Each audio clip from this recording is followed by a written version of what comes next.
Alright everybody, it's Gus Canillin back with another gameplay commentary. You're watching a gameplay from Halo 4, somewhere around 19-20 kills, something like that. Got this gameplay a couple weeks ago. Been more trying to get into the new maps lately. It's been tough. I'm not gonna lie, those close quarter maps, I got what I wanted. Some nice smaller maps, but damn, it's gonna be tough to get good games.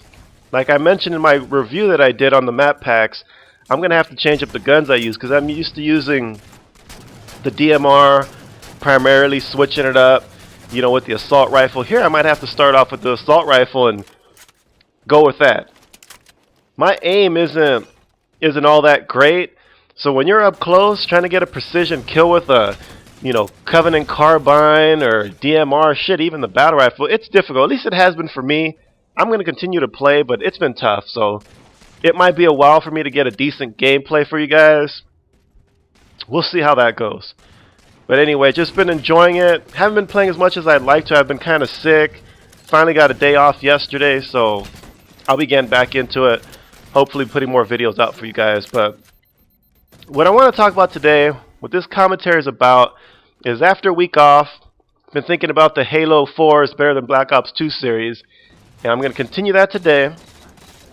And another reason why I think Halo 4 is a better game than Black Ops 2 is because Call of Duty, they release a new game of Call of Duty every year. Now I know a lot of you guys might be thinking, well shit, what's the big deal about that? That's great, And I thought so too. Starting off with Call of Duty 4 every year, I was like, yeah, come November, I'm going to get a new game. It's going to be fun. It's going to be great. Whatever. And it was for the most part. But as I started playing the game year after year, I started noticing the problem that can create. The fact that they have to release, and that's the thing, they have to release the game. I can tell you, I haven't heard a release date this year, but I can guarantee you there's going to be a new Call of Duty game coming out early November. Within the first 2 weeks of November, there's going to be a Call of Duty game coming out. And with them putting out Call of Duty games every year, that's actually hurting the series. And what I mean by that is they don't give themselves enough opportunity. And the thing is, I realize that there's two companies that make the game. Infinity Ward and Treyarch, so it's actually 2 years of production. But you have to also understand that they incorporate certain aspects or features from the previous game. So for example, last year, just off the top of my head, the game type kill confirmed. They introduced that last year and incorporated it into this year's game. So not everything do they have a full 2 years to kind of troubleshoot, see what the hell is going on, and fix certain features.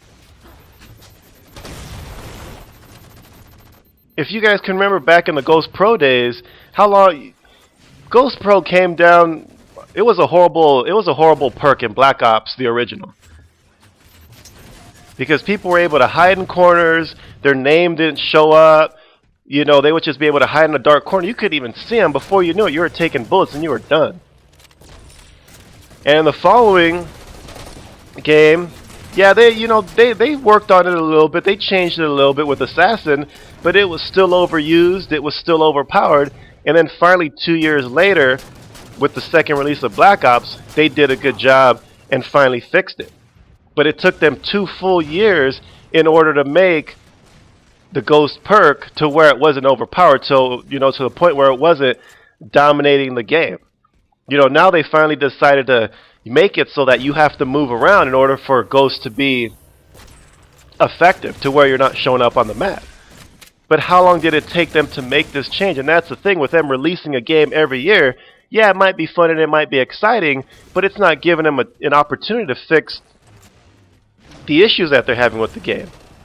But besides that, the fact that they're releasing games so quickly, it seems like we're getting a beta every time we get a game. Now, when I got Halo this year, I started playing, and right off the bat, I didn't really notice any issues. Now, there might have been glitches there.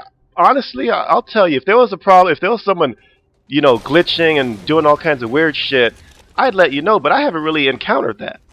And I haven't really encountered any issues with the guns where I thought something was so overpowered that it was unplayable, but For Black Ops? Shit, you already have a sniper rifle that's out of control. You've had overpowered shotguns that are shooting people from far away. The list goes on, and the problem is that the reason why they have these issues with the game and they're not fixed is because we're basically getting a beta every time we get a Call of Duty game, and it takes them months and months before they actually make all the corrections to make the game a good game.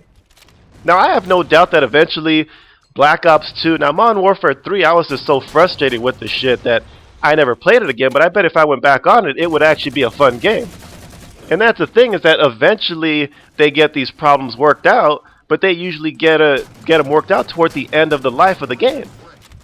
So when we buy a game in November, there's usually a shitload of issues that we have to work through, a shitload of frustration, and that makes it to where it can't be a good game. How could you say a game is good when you're basically getting an incomplete product?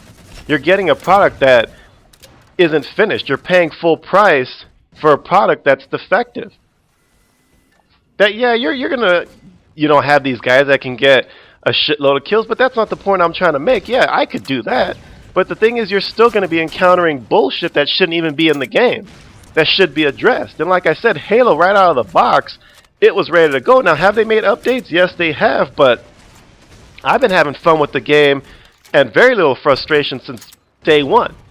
And yeah, I've taken my fair share of ass kickings. I mean, I'll continue to do that, but the game for me is still fun, and it has been since it was new.